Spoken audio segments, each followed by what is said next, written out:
श्री स्वामी समर्थ. नमस्कार मंडळी, स्वागत आहे तुमचे माझ्या यूट्यूब चॅनलवरती. आजचा दिवस तुम्हाला खूप छान सुखाचा आनंदाचा जाऊ हीच मी स्वामींच्या चरणी प्रार्थना करते आणि आज या नवीन व्हिडिओला सुरुवात करते. उद्या 2 एप्रिल वार गुरुवार आणि या दिवशी आलेली आहेत हनुमान जयंती. दरवर्षी चैत्र पौर्णिमेच्या दिवशी हनुमान जयंती ही साजरी केली जाते. या चैत्र पौर्णिमेचा प्रारंभ 1 एप्रिलला आज सकाळी 7:06 झालेला आहे आणि समाप्ती उद्या 2 एप्रिलला सकाळी 7:48 होणार आहे. आणि म्हणून उदय तिथीनुसार हनुमान जयंती ही उद्या 2 एप्रिल रोजी साजरी केली जाणार आहे.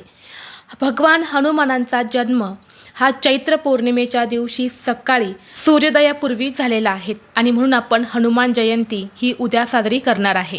धार्मिक मान्यतेनुसार आपल्या हिंदू धर्मामध्ये हनुमान जयंतीला विशेष महत्त्व दिले जाते. हा दिवस हिंदू धर्मात खूप विशेष महत्त्वाचा आणि शुभ मानला जातो. हा पवित्र सण हनुमानांच्या वाढदिवसानिमित्त साजरा केला जातो. या दिवशी हनुमानांची विशेष पूजा केली जाते. हनुमानचे भक्त या दिवशी त्यांच्यासाठी उपवास करतात आणि भक्तिभावाने हनुमानांच्या पूजेमध्ये मग्न राहतात. हनुमानांना रामाचे परमभक्त, समस्या निवारक आणि अमर मानले जाते. धार्मिक मान्यतेनुसार हनुमान जयंतीच्या दिवशी भगवान हनुमानाला प्रसन्न करण्यासाठी आणि त्यांचे आशीर्वाद प्राप्त करण्यासाठी या दिवशी पूजेसोबतच आणि व्रतासोबतच काही प्रभावी उपाय आणि सेवासुद्धा केल्या जातात, जेणेकरून व्यक्तीला त्याच्या त्रासापासून मुक्ती मिळते. आणि म्हणूनच आज व्हिडिओमध्ये मी तुम्हाला एक अतिशय प्रभावी असा उपाय सांगणार आहे. उद्या गुरुवार हनुमान जयंतीला तुम्ही काहीच नाही केले तरीही चालेल, पण फक्त सकाळीच इथे लावा असा एक दिवा. हा दिवा लावल्याने शत्रू तुमच्यासमोर लोटांगण घालेल. जीवनातील सर्व शत्रू नष्ट होऊन घराची, मुलांची, पतीची अगदी भरभरून प्रगती होईल. जीवनातील सर्व संकटे, अडचणी, अडथळे दूर होऊन प्रत्येक महत्त्वाच्या कामांमध्ये यश मिळेल. तर हा दिवा कुठे लावायचा, कसा लावायचा आहे याबद्दलची संपूर्ण माहिती या व्हिडिओमध्ये मी तुमच्यासोबत शेअर करणार आहे. त्यामुळे तुम्ही हा व्हिडिओ स्किप न करता शेवटपर्यंत नक्की पहा. चॅनलवरती नवीन असाल तर सबस्क्राईब करा आणि असेच माहितीपूर्व नवनवीन व्हिडिओ पाहण्यासाठी बेल आयकॉनलाही प्रेस करा. म्हणजे जेव्हा कधी मी नवीन व्हिडिओ अपलोड करेल त्याचं नोटिफिकेशन सर्वात अगोदर तुम्हाला भेटेल आणि तुम्ही एक पण व्हिडिओ मिस करणार नाही. तसेच हाईप बटन देखील क्लिक करा. आज या व्हिडिओमध्ये मी तुम्हाला जो उपाय सांगणार आहे तर हा उपाय आपल्याला उद्या हनुमान जयंतीला सकाळी 8 वाजण्याच्या अगोदरच करायचा आहे. जितक्या सकाळी अगदी ब्रह्ममुहूर्तावरती उठून तुम्ही हा दिवा लावला तर सोन्याहून पिवळं, कारण भगवान हनुमानांचा जन्मसुद्धा ब्रह्ममुहूर्तावरतीच म्हणजेच सूर्योदय होण्यापूर्वी झाला होता आणि म्हणून त्याच वेळेमध्ये आपण हा जर दिवा लावला तर अतिशय उत्तम. परंतु एवढ्या सकाळी नाही शक्य झालं तर कमीत कमी 8 वाजेपर्यंत हा दिवा तुम्हाला लावायचाच आहे. 8 पर्यंत नाही शक्य झालं तर जास्तीत जास्त 9:30 वाजेपर्यंत हा दिवा तुम्ही लावू शकता. आता जो उपाय मी तुम्हाला सांगणार आहे तर हा 100% प्रभावी आणि सात्विक उपाय आहे. आपल्या महाशिवपुराणात हा जो उपाय आहे तर हा सांगितला गेला आहे आणि अगदी तोच उपाय मी तुमच्यासोबत व्यवस्थितपणे शेअर करणार आहे. आता जो उपाय मी तुम्हाला सांगणार आहे किंवा जी सेवा मी तुम्हाला सांगणार आहे तर हा उपाय आपण वर्षातून एकदाच करू शकतो, तो म्हणजे हनुमान जयंतीच्या दिवशी. या दिवशी आपण जे काही उपाय, ज्या काही सेवा करतो तर त्या खूप जास्त प्रभावी ठरत असतात.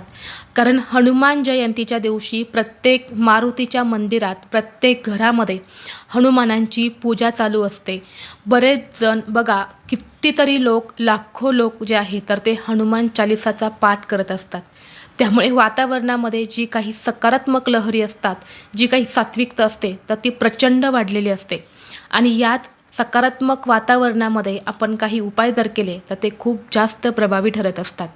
आता जर घरामध्ये सतत पैशांच्या आर्थिक अडचणी असतील, बघा बऱ्याच वेळा आपल्या घरामध्ये भरपूर पैसा येतो, परंतु पैसा आला की तो काही ना काही कारणाने घरातून निघून जातो. आपल्याकडे पैसा हा स्थिर राहत नाही.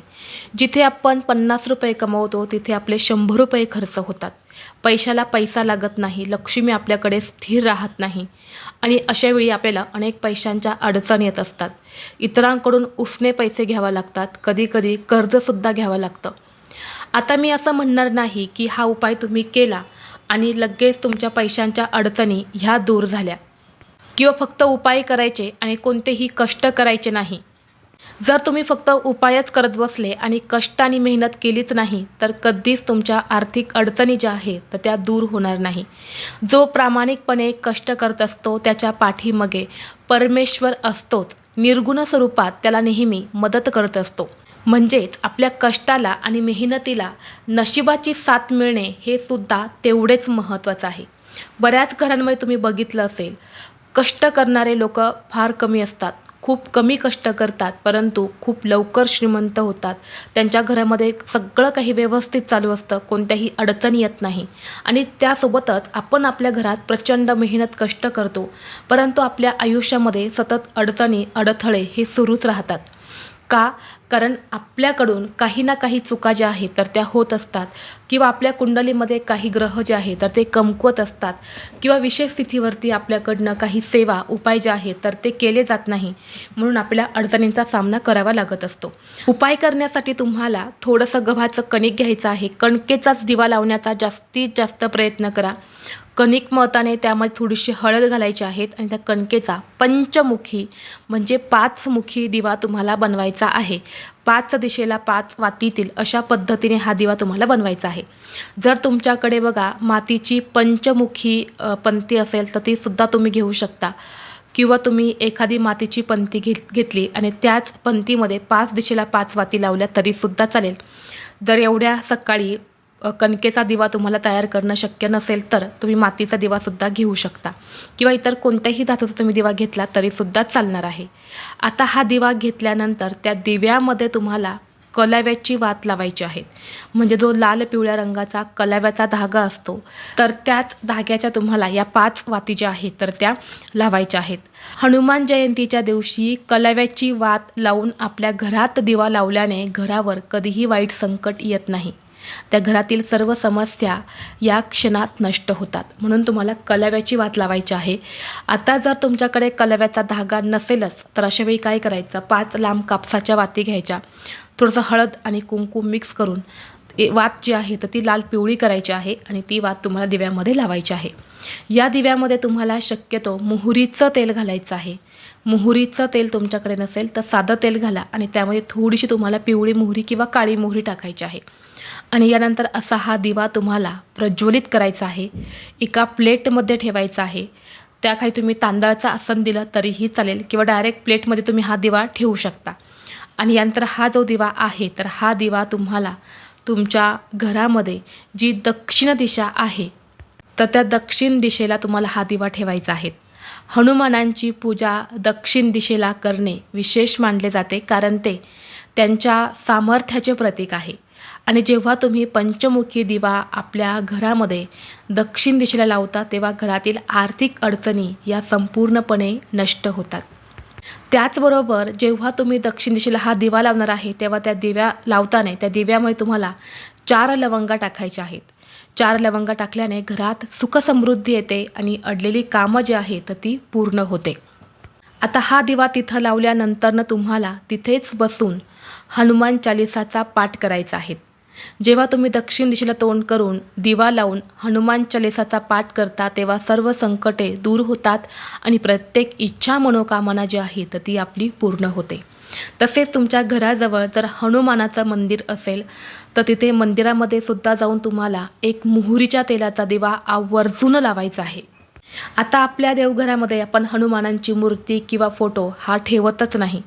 म्हणून आपण प्रत्येकजण हनुमानांची पूजा ही मंदिरामध्येच जाऊन करणार आहे आणि म्हणून तिथे हा दिवा तुम्ही नक्की लावा. जर दिवा लावणं शक्य नसेल तर मंदिराच्या बाहेर बघा 10 रुपयांना मोहरीचं तेल मिळतं. ते तेल तुम्ही त्या बॉटलमध्ये घ्या आणि मंदिरामध्ये जो दिवा चालू असतो ना त्या दिव्यामध्ये फक्त तुम्ही घेऊन गेलेलं तेल जे आहे त्या दिव्यामध्ये ओतायचं आहे. तरीसुद्धा त्याचं शुभफळ जे आहे ते तुम्हाला प्राप्त होणार आहे. त्याचबरोबर तुमच्या जीवनात एखादा शत्रू आहे, शत्रू तुम्हाला त्रास देत आहे, शत्रूमुळे तुमची प्रगती थांबलेली आहे, शत्रूमुळे बघा तुमच्या महत्त्वाच्या कामात अडचणी येत असतील तर तुम्हाला उद्या अशा शत्रूंचा त्रास दूर होण्यासाठी उद्या पिंपळ वृक्षाखाली मोहरीच्या तेलाचा दिवा लावायचा आहे. हा दिवासुद्धा तुम्हाला सकाळीच लावायचा आहे आणि तिथे झाडाखाली बसून तुम्हाला एक वेळा हनुमान चालीसाचा पाठ करायचा आहे. यामुळे आपल्या जीवनातील सर्व संकटे, शत्रू जे आहेत तर ते दूर होत असतात आणि आपल्या सर्व इच्छा मनोकामना ह्या देखील पूर्ण होतात. त्याचबरोबर उद्या तुम्हाला भगवान हनुमानांना 11 पिंपळाची पानंसुद्धा अर्पण करायची आहे. तर काय करायचं आहे, 11 पिंपळाची पानं घ्यायची आहेत. आता आपण पिंपळाच्या झाडाखाली गेले तर भरपूर पिंपळाची पानं खाली पडलेली असतात.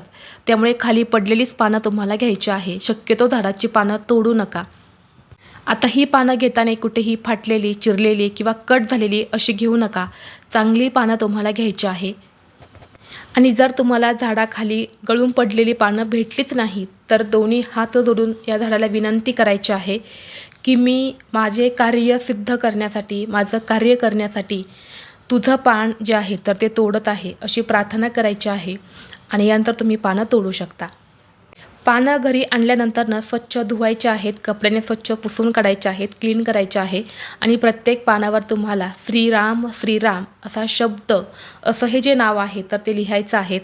मग हे तुम्ही बघा लाल चंदनाने किंवा शेंदुराने तुम्ही लिहिलं तरीसुद्धा चालेल. आणि अशी ही 11 पानं जी आहेत तर त्या पानांची तुम्हाला एक माळ तयार करायची आहे आणि ही माळ आपल्याला मारुती रायाला अर्पण करायची आहे.